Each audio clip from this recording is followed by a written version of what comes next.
থারকোল পাতা বাটা রেসিপি। প্রথমে থারকোল পাতাগুলোকে কেটে জল দিয়ে ভালো করে ধুয়ে নিয়ে কাঁচা লঙ্কা আর রসুন দিয়ে আমি একসাথে রেখেছি।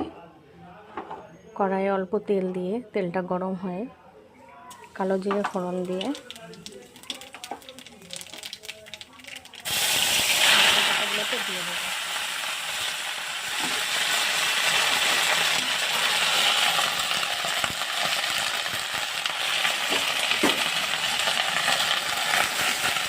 দিয়ে ভালো করে এগুলোকে ভেজে নেব।